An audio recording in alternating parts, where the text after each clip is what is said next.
రేవంత్ రెడ్డి సర్కార్ అమలు చేస్తున్న రాజీవ్ యువ వికాస పథకంలో లబ్ధిదారులను ఎంపిక చేసుడు శురు అయింది. మొత్తం 16 లక్షలకు పైగా అప్లికేషన్లు వస్తే అండ్ల రిజర్వేషన్లు ప్రయారిటీ ప్రకారం చూసి 5 లక్షల మందిని ఎంపిక చేసిండ్రు. ఎంపికైన వాళ్ళకి జూన్ 2న రుణ మంజూరు పత్రాలు ఇస్తారట. 3 నెలల్లో యూనిట్లు ఏర్పాటు చేస్తారట.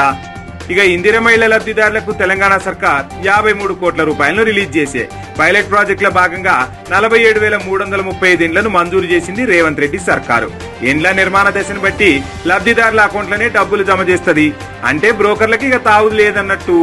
ఇక రాష్ట్రంలో ఉన్న దేవాలయాల భూముల సంరక్షణకు తెలంగాణ ప్రభుత్వం differential global positioning system DGPS తో సర్వే చేస్తాంది. ఆక్రమణలు తొలగించడం, భూముల లీజు వ్యవహారాలను సక్రమంగా అమలు చేసేందుకు సర్కారు ఈ నిర్ణయం తీసుకున్నదట. తెలంగాణలో సరస్వతి పుష్కరాలు ఘనంగా జరుగుతున్నాయి. 6వ రోజు కాళేశ్వర క్షేత్రానికి భక్తులు భారీగా తరలిస్తుర్రు. ఇక సోమవారం అయితే ముక్తేశ్వరుని దర్శించుకునేందుకు మస్తు గచ్చిండ్రు జనాలు. ఇయాల్టి నుంచి మిస్ వరల్డ్ కాంటినెంటల్ ఫినాలే పోటీలు మొదలైనవి.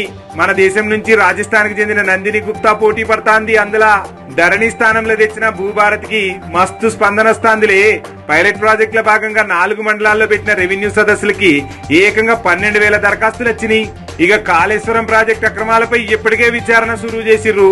అందులో భాగంగా కేసీఆర్, హరీష్ రావు, ఈటెల రాజేందర్ కి Kaleshwaram commission chairman justice PC Ghosh నోటీసులు ఇచ్చిర్రు. జూన్ 5, 6, 9 తారీఖుల్లా విచారణకు రావాలని పిలిచిర్రట.